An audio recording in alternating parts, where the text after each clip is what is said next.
The White House has unveiled a 20-point peace proposal which, according to Trump, could bring about an immediate halt to the Israel-Gaza war. According to the White House, if the plan is accepted by both sides, the war is to end immediately, with all captives held in Gaza alive and dead returned within 72 hours, and Palestinian prisoners released. The 20-point plan directs the Gaza Strip is to be temporarily governed by a Palestinian technocratic government with no role for Hamas, and Israel will not annex Gaza. The plan now hinges on acceptance by Hamas. Global media has also reacted to the US president's plan. Some media outlets have praised the plan, while some have questioned the protections that the plan focuses on. Professor Rohan Gunaratne, international affairs expert, is joining us live from Singapore. Professor Gunaratne, welcome to NewsX. Thank you for being with us. What do you make of this ambitious peace proposal, 20-point plan proposed by the American president?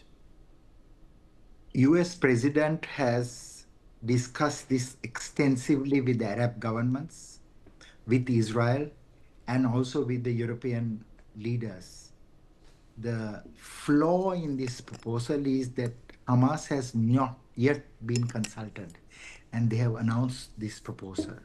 So ideally, they should have discussed this with Hamas as well. In the media, Hamas as individuals, Hamas leaders as individuals have not been very favorable to this proposal. But of course, President Trump has threatened Hamas that they have no option but to release the hostages, to disarm, and that they will demilitarize Gaza. But certainly it is a breakthrough because Netanyahu was planning to annex West Bank, and also the Western leaders, the European and the Commonwealth leaders, were planning to recognize the state of Palestine unconditionally, which they did to some extent. But what is so important is that Trump stepped in with Witkoff and his team of negotiators now to come up with a solution to this dispute between Netanyahu and the Commonwealth and European leaders. So I believe that it's a very good plan, but it is so important to get Hamas on board because otherwise the fighting will continue in Gaza. Professor Gunaratne, what is the likelihood of Hamas accepting this proposal? What is your hunch? At this point, Hamas is unhappy with the proposal based on the comments I have seen, but none of those comments are official. Certainly, Qatar will mount pressure on Hamas to accept it because Netanyahu also apologized to the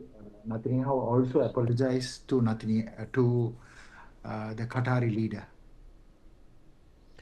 Yes, Professor Gunaratne, also, of course, as far as this proposal is concerned, do you believe that it is a good sign that the Israeli PM has accepted it already, or was that only to be expected given the fact that he was at White House when this proposal was announced in the first place?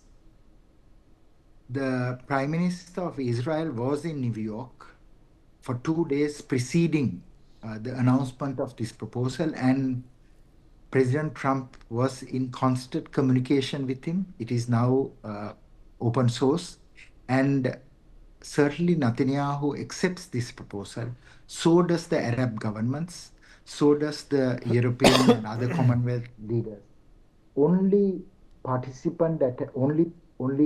player that has not yet accepted it is Hamas. Now, should Hamas not accept this proposal, what do you believe will be the fallout on the conflict? The IDF and the other Israeli security and intelligence services will continue to mount operations against Hamas, both in Gaza and also overseas. IDF has already started to dismantle the Hamas infrastructure, and of course the Mossad will work overseas to hunt Hamas because that has been the past modus operandi of the Israeli intelligence service. Hamas has very little option except to accept this proposal. Appreciate you joining us, Professor Gunaratne, with your perspective on this big story.